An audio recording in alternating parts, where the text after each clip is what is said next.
Hello all, welcome to JSD Economics class. This is my lecture 6 on the unit theory of production and cost. In this unit today we will talk about CES production function. Earlier हम लोग बात कर चुके हैं corp Douglas production function की और elasticity of substitution को हम बता चुके हैं. इस प्रोडक्शन फंक्शन को पढ़ने से पहले मेरी रिक्वेस्ट है कि आप उन वीडियोस को ज़रूर देख लीजिए, तो आपको ये समझना बहुत ही ईजी हो जाएगा. CES प्रोडक्शन फंक्शन क्या है? इसका फुल फॉर्म होता है constant elasticity of substitution. The constant elasticity of substitution production function implies that any change in the input factors results in the constant change in the output. In CES, the elasticity of substitution is constant and may not necessarily be equal to 1 or unity. जो constant elasticity of substitution वो क्या बताता है? वो बताता है कि input में जो भी चेंज होता है उसकी वजह से जो भी इसका जो रिजल्ट आता है यानी आउटपुट में जो चेंज होता है वो कांस्टेंट होता है. लेकिन जो इलास्टिसिटी ऑफ सब्स्टिट्यूशन है, जैसा कि कॉप डगलस में माना गया था कि इलास्टिसिटी ऑफ सब्स्टिट्यूशन कांस्टेंट तो होता है लेकिन उसकी वैल्यू हमेशा 1 होती है, तो CES प्रोडक्शन फंक्शन में ये ज़रूरी नहीं है कि उसकी वैल्यू 1 हो. जो इलास्टिसिटी ऑफ सब्स्टिट्यूशन है उसकी वैल्यू 0 से लेकर इनफाइनाइट के बीच में कहीं भी हो सकती है. तो जो कांस्टेंट इलास्टिसिटी ऑफ सब्स्टिट्यूशन है बेसिकली ये बता रहा है कि जो भी लेबर एंड कैपिटल का प्रोडक्शन में हम यूज़ करते हैं, labour and capital 2 factor production का, उन दोनों में जब चेंज किया जाता है तो प्रोडक्शन में जो चेंज होता है वो कांस्टेंट होता है. ठीक है, तो जो CES प्रोडक्शन फंक्शन है is a new classical production function that displace constant elasticity of substitution. In other words, the production technology has a constant percentage change in factors proportions due to the percentage change in marginal rate of technical substitution. CES production function was introduced by Solow. जो CES production function है वो Solow ने introduce किया था. बाद में it was made popular by Arrow Chenery and Minhas. तो जो लियोनटिफ का लीनियर प्रोडक्शन फंक्शन है और कॉप डगलस प्रोडक्शन फंक्शन है वो स्पेशल केसेस हैं CES प्रोडक्शन फंक्शन के.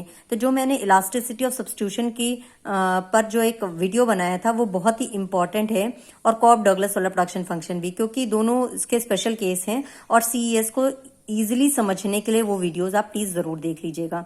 अब देखिए, ये मैंने पहले भी लेक्चर में बताया था कि इलास्टिसिटी ऑफ सब्स्टिट्यूशन को निकालने का फॉर्मूला होता है percentage change in capital upon labour ratio upon percentage change in marginal rate of technical substitution.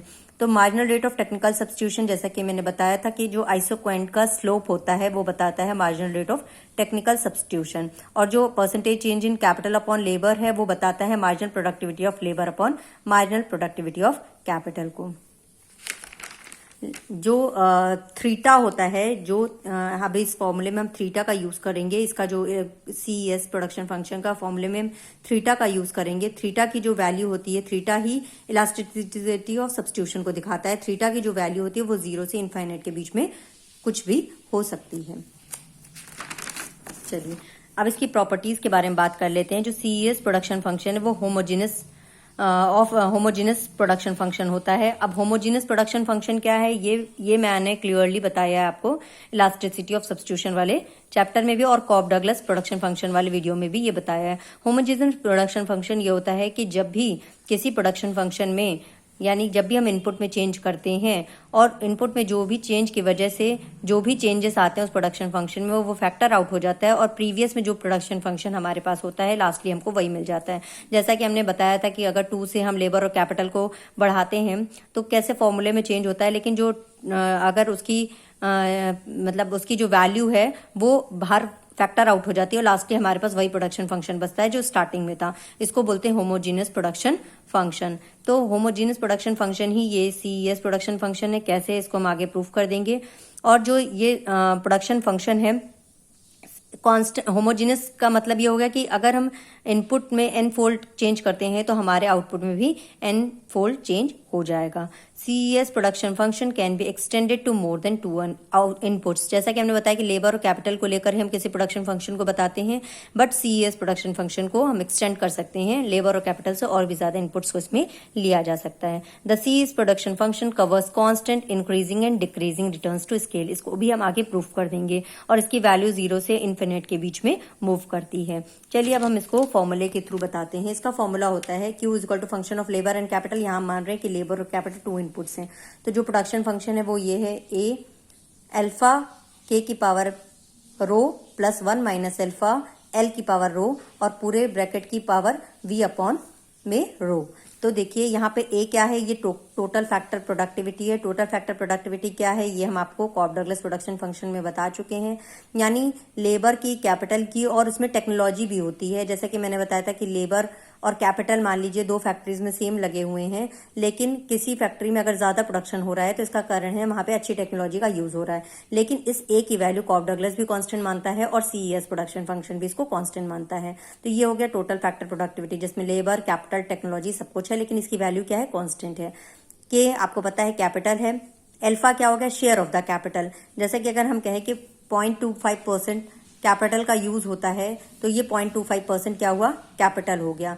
तो रो क्या होता है अभी हम आपको बताएंगे। 1 माइनस अल्फा हो गया कि लेबर का रेशियो, यानी कि लेबर जैसे 0.25% अगर हम कैपिटल यूज कर रहे थे तो बचा कितना, 0.75, तो ये जो होता है वो लेबर का रेशियो हो गया। तो 1 minus alpha share of labour हो गया।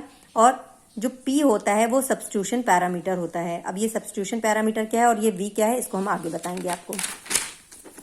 देखिए अब ये होमोजेनियस प्रोडक्शन फंक्शन है, इसको प्रूफ करने के लिए जैसे कि मैंने बताया था कि होमोजेनियस प्रोडक्शन फंक्शन में आपने देखिए यहाँ पे हमने सीएस प्रोडक्शन फंक्शन को लिखा, ए अल्फा के की power rho plus 1 minus alpha L की पावर रो पूरे ब्रैकेट की पावर, यहाँ से ले लीजिए, पूरे ब्रैकेट की पावर बी अपॉन में रो। अब हमने क्या किया, 2 गुना लेबर और 2 गुना कैपिटल को बढ़ाते हैं तो हमारा प्रोडक्शन में क्या चेंजेस आते हैं। देखिए Q is equal to function of labour और कैपिटल था, यानी 2 गुना हमने लेबर में चेंज किया, 2 गुना हमने कैपिटल में चेंज किया। तो अब आप देखिए ए, इसमें हमने क्या किया, अल्फा को एज इट इज उतारा जाएगा। के में हमने क्या किया, 2 गुना इसमें इंक्रीमेंट किया तो 2 के power rho plus 1 minus alpha as it is. और लेबर में भी हमने क्या किया, 2 इंटू एल की पावर रो और पूरे ब्रैकेट की पावर वी अपॉन में रो। अब आप देखिए जब हम इस ब्रैकेट को खोलते हैं तो ए ऐसे ही हो गया, अल्फा ऐसे ही हो गया, 2 की पावर में भी रो लग जाएगा, के की पावर में भी रो लग जाएगा, प्लस 1 माइनस अल्फा 2 की पावर में रो प्लस एल की पावर में रो और पूरे ब्रैकेट की पावर में वी अपॉन में रो। अब आप देखिए 2 की पावर रो और यहाँ पे 2 की पावर रो दोनों क्या है, कॉमन है, तो हमने इसको क्या किया, बाहर कर लिया 2 की पावर रो। और जब भी कुछ बाहर किया जाता है तो ये जो पूरे ब्रैकेट की पावर वी अपॉन में रो था वो भी बाहर आ गया। और उसके बाद अंदर क्या बचा, ए, फिर अल्फा, ये तो बाहर आ गया, तो के की पावर में रो प्लस 1 माइनस अल्फा एल की पावर में रो और पूरे ब्रैकेट की पावर में वी अपॉन में रो। अब आप देखिए जब हमने कहा कि ये भी बाहर आ गया तो पी में से पी कट हो जाएगा, बचा क्या, बी की पावर रो, ए अल्फा के की पावर में रो प्लस 1 माइनस अल्फा एल की पावर में रो अपॉन पूरे ब्रैकेट की पावर वी अपॉन में रो। अब आप देखिए जो मेरे पास प्रोडक्शन फंक्शन था स्टार्टिंग में वही हो गया, यानी कि जो 2 हमने चेंज किया था उसकी वजह से ये 2 से जो हमने मल्टीप्लाई किया था वो हमारा पूरा की पूरा फैक्टर आउट हो गया है। और जो हमें ये बचा है वो हमारा क्या, प्रीवियस में जैसा प्रोडक्शन था फंक्शन था वैसे ही है। इसीलिए कहा जाता है जो सीईएस प्रोडक्शन फंक्शन है वो होमोजेनियस प्रोडक्शन फंक्शन होता है। ठीक है, अब ये डिग्री ऑफ होमोजेनिटी, वी क्या है, डिग्री ऑफ होमोजेनिटी को बताता है।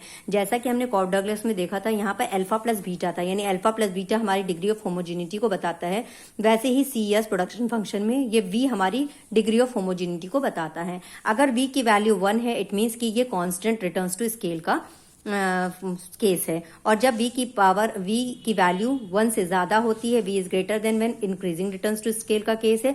जब v की पावर लेस देन 1 होती है तो डिक्रीजिंग रिटर्न्स टू स्केल का। तो यानी जो भी फैक्टर आउट होकर बाहर आता है उसकी जो भी पावर होती है वही हमारी डिग्री ऑफ होमोजेनिटी को बताती है। इसीलिए हमने जो इसकी प्रॉपर्टीज में आपको बताया था यहाँ पर कि जिस सीरीज प्रोडक्शन फंक्शन है covers constant increasing and decreasing returns to scale.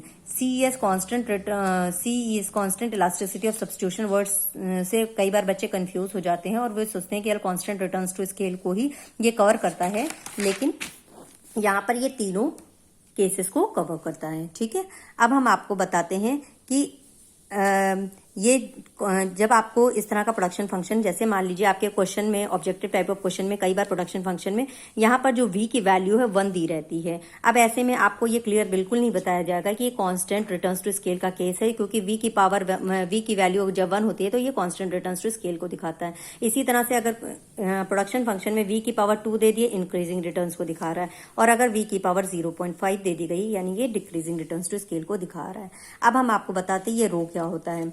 Row substitution parameter होता है और रो की जो रो इक्वल टू होता है elasticity of substitution -1 upon elasticity of substitution. तो इलास्टिसिटी ऑफ सब्स्टिट्यूशन जैसा कि मैंने प्रीवियस लेक्चर में आपको बताया कि percentage change in ratio of labour upon capital upon percentage change in marginal rate of technical substitution. ये क्या होता है, इसको आप उस वीडियो को देखकर आपको एकदम क्लियरली पता लग जाएगा कि इलास्टिसिटी ऑफ सब्स्टिट्यूशन क्या होता है और किस तरह से इस फॉर्मूले में पुट करके हम वैल्यूज को निकालते हैं। अब आप देखिए यहाँ पर इलास्टिसिटी ऑफ सब्स्टिट्यूशन जो ये रो होता है, जो ये रो है, उसको हम किस तरह से देखिए इस रो की वैल्यू को निकालने के लिए हम कैसे करते हैं। अब देखिए यहाँ पर पी की रो की वैल्यू निकालती है हमारी elasticity of substitution -1 upon elasticity of substitution से। तो कई बार हमको इलास्टिसिटी ऑफ सब्स्टिट्यूशन की वैल्यू दी रहती है और हमें रो की वैल्यू निकालनी होती है, और कई बार हमें रो की वैल्यू दी होती है, इलास्टिसिटी ऑफ सब्स्टिट्यूशन की वैल्यू निकालनी होती है। तो जब रो की वैल्यू दी होती है तब कैसे निकालना है, तो देखिए आपने इधर करेंगे तो ये क्या हो जाएगा, theta into rho is equal to theta -1। ठीक है, अब आपने क्या किया, 1 को इधर कर दिया, ये इधर ले गया तो क्या हो जाएगा, थीटा माइनस, ये प्लस में है तो इधर आकर माइनस में हो जाएगा, और ये माइनस में प्लस था तो इधर 1 हो गया। अब अगर आपको थीटा की वैल्यू निकालनी है तो थीटा इज इक्वल टू क्या हो गया, 1 अपॉन 1 माइनस पी। तो इस तरह से अगर आप निकालेंगे तो आपकी रो की वैल्यू निकालना आसान हो जाएगा। कई बार हमारा प्रोडक्शन फंक्शन में आप देखिए जो हमारी रो की वैल्यू होती है वो हमारी माइनस में दी होती है, यानी रो हमारा माइनस में दिया होता है। अब माइनस में होने से ये फॉर्मूला चेंज हो जाएगा और ये बन जाएगा theta is equal to 1 upon 1 plus rho. तो अब आप देखिए जब ये माइनस में होगा तो यहाँ प्लस में हो जाएगा, और जब ये प्लस में होगा तो यहाँ माइनस में हो जाएगा। ठीक है, when the value of elasticity of substitution, यानी थीटा की वैल्यू 1 है, अगर थीटा की वैल्यू 1 आती है, जैसा कि मैंने बताया था इलास्टिसिटी ऑफ सब्स्टिट्यूशन वाले वीडियो में कि इसकी वैल्यू 1 आती है तो ये कॉफ डगलस प्रोडक्शन फंक्शन है, और इसकी वैल्यू अगर 0 आती है तो ये कॉम्प्लीमेंट के केस में ऐसा होता है। कॉम्प्लीमेंट केस क्या होता है, जिसमें मैंने बताया था कि लेबर और कैपिटल को सेम रेशियो में बढ़ाना होता है अगर हमें प्रोडक्शन को बढ़ाना है, और अगर केवल एक चीज के एक इनपुट में हम इंक्रीमेंट करते हैं तो हमारे प्रोडक्शन में कोई चेंज नहीं होता। तो उस तरह से हम देखते हैं कि जो इलास्टिसिटी ऑफ सब्स्टिट्यूशन की वैल्यू 0 आती है। इसी तरह से जब इलास्टिसिटी ऑफ सब्स्टिट्यूशन की वैल्यू हमारी यानी थीटा की वैल्यू हमें इनफाइनाइट आती है तो ये केस होता है परफेक्ट सब्स्टिट्यूट का। तो ये बहुत ही इंपॉर्टेंट लेक्चर था आज का, और CES production function examination point of view से तो इम्पोर्टेंट है ही है, और प्रोडक्शन फंक्शन वाले चैप्टर को थॉरोली समझने के लिए भी ये बहुत इंपॉर्टेंट है। सब चीजें आपस में एक दूसरे से कनेक्टेड है। मैं कोशिश कर रही हूँ वीडियोस को लेक्चर वाइज बनाने का, लेक्चर 1, 2, 3, 4, 5, जिससे कि आपको कोई भी ऐसा टर्म जो क्लियर नहीं हो पा रहा है उसको मैं उसका सेपरेट वीडियो बनाती हूँ। लेकिन अगर आप उस वीडियो को नहीं देखेंगे तो आपको ये समझ में नहीं आएगा। Thank you. अगर आपको ये पसंद आए तो लाइक जरूर करिएगा।